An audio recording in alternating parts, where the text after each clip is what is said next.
योगी के मुश्किल वक्त में दिया था ब्रजभूषण ने साथ, अब क्यों हो गए पूरी तरह से खिलाफ? क्या है अंदर की खबर? ये 5 बड़ी बातें कर देंगी आपको भी हैरान। अखिलेश को श्री कृष्ण का वंशज बताना, योगी के फैसले पर सवाल उठाना, क्या लिख दी ब्रजभूषण ने मिशन 27 की नई पटकथा, क्यों छाई चारों तरफ चर्चा? कहते हैं सियासत की राह में हर कदम का हिसाब होता है, जो दिखता है उसके पीछे भी एक जवाब होता है, और यहाँ खामोशी भी इशारों में बहुत कुछ कह जाती है, और हर बयान के पीछे कोई ना कोई ख्वाब होता है।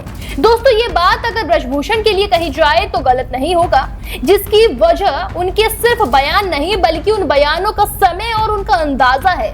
कभी अपनी ही पार्टी की लाइन से अलग राय, और कभी राम मंदिर ट्रस्ट को लेकर सवाल, तो कहीं हनुमानगढ़ी विवाद पर अलग टिप्पणी, और अब तो समाजवादी पार्टी के मुखिया अखिलेश यादव को धार्मिक व्यक्ति बताते हुए भगवान श्री कृष्ण का वंशज कहना। दोस्तों, इन सभी बयानों ने सोशल मीडिया से लेकर राजनीतिक गलियारों तक एक नई बहस छेड़ दी है। सवाल उठ रहा है कि आखिर ब्रजभूषण किस तरफ इशारा कर रहे हैं? क्या ये सिर्फ उनकी बेबाक शैली है, या फिर आने वाले चुनावों से पहले कोई नया राजनीतिक संदेश है? चलिए सब कुछ जानते हैं विस्तार से।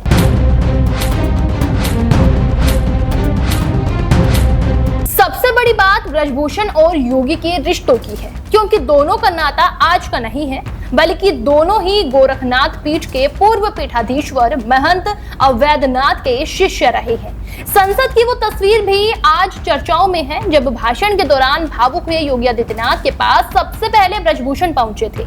यही वजह है कि आज जब दोनों के बयानों में अलग अलग स्वर दिखाई देते हैं, सुनाई देते हैं, तो राजनीतिक हलकों में इसकी चर्चाएं होना तो स्वाभाविक है। हालांकि दोनों नेताओं ने कभी सार्वजनिक तौर पर किसी मतभेद की पुष्टि नहीं की है, लेकिन हाल ही के बयान राजनीतिक विशेषज्ञों को लेकर नए संकेत जरूर देती हुई दिखाई दे रही है। दोस्तों, सबसे ज्यादा चर्चा उस बयान की हुई है जिसमें ब्रजभूषण ने अखिलेश यादव की धार्मिक आस्था की तारीफ करते हुए उन्हें भगवान श्री कृष्ण का वंशज बताया था। यही बयान सोशल मीडिया पर सबसे ज्यादा वायरल हुआ। राजनीतिक विशेषज्ञों का कहना है कि राजनीति में विरोधियों की तारीफ अक्सर सामान्य घटना नहीं मानी जाती, और यही वजह है कि इस बयान के बाद से कई तरह के राजनीतिक कयास भी लगाए जाने लगे हैं। कुछ लोग इसे शिष्टाचार बता रहे हैं, तो कुछ इसे भविष्य की राजनीति का संकेत मान रहे हैं।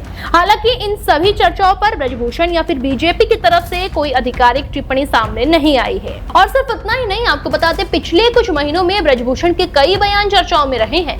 हनुमानगढ़ी को लेकर उन्होंने कहा कि वहां नमाज पढ़े जाने का दावा सही नहीं है। राम मंदिर ट्रस्ट के कामकाज पर भी उन्होंने सवाल उठाए हैं। और दोस्तों, इन बयानों के बाद से विपक्ष को भी बीजेपी पर हमला बोलने का मौका मिल गया है। तो वहीं राजनीतिक जानकारों का मानना है कि जब कोई बड़ा नेता लगातार अपनी राय रखता है, तो उसके हर बयान के राजनीतिक मायने निकाले जाने लगते हैं। और दोस्तों, यही वजह है कि ब्रजभूषण के हर बयान पर अब पहले से ज्यादा नजर रखी जा रही है। दोस्तों, अब सवाल ये है कि आखिर ब्रजभूषण की नाराजगी की चर्चाएं क्यों होती है? महिला पहलवानों के आरोपों के बाद उन्हें भारतीय कुश्ती संघ से हटना पड़ा। फिर 2024 के लोकसभा चुनाव में उन्हें टिकट नहीं मिला, जबकि उनके बेटे को उम्मीदवार बनाया गया, और फिर उसके बाद उन्होंने कई मंचों से दोबारा चुनाव लड़ने की इच्छा भी जताई। राजनीतिक जानकार मानते हैं कि एक बड़े जनाधार वाले नेता के तौर पर वो अपनी राजनीतिक भूमिका को फिर से मजबूत करना चाहते हैं, और यही वजह है कि उनके हर बयान को अब सामान्य राजनीति बयान नहीं माना जा रहा है। दोस्तों, दिलचस्प बात यह है कि ये पहला मौका नहीं है जब ब्रजभूषण का नाम समाजवादी पार्टी के साथ जोड़ा जा रहा हो। साल 2008 में बीजेपी से अलग होने के बाद उन्होंने सपा का दामन थामा था, और 2009 में उसी पार्टी के टिकट पर सांसद भी बने थे, और फिर बाद में उनकी बीजेपी में वापसी हुई थी। इसीलिए अब आज वो अखिलेश यादव की तारीफ करते हैं तो पुराने राजनीतिक अध्याय भी चर्चाओं में आ जाते हैं। दोस्तों, राजनीतिक पंडित इसे प्रेशर पॉलिटिक्स का हिस्सा भी मान रहे हैं, जबकि कुछ इसे सिर्फ व्यक्तिगत बयान बता रहे हैं। सच क्या है, इसका जवाब आने वाला समय ही देगा।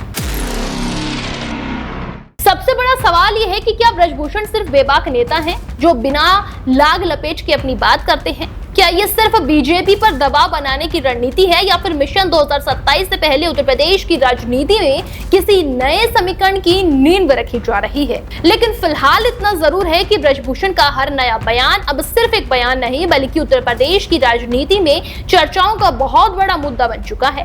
अब आने वाले दिनों में ये चर्चा किस मोड़ पर पहुंचेगी, इस पर सबकी नजरें बनी हुई है। देश दुनिया की हर बड़ी सटीक और भरोसेमंद खबर देखने के लिए अभी विजिट करें हमारे वेबसाइट nowuttarpradesh.com और nownoida.com पर, क्योंकि यहाँ आपको सिर्फ सुर्खियां नहीं बल्कि पूरी जानकारी मिलेगी।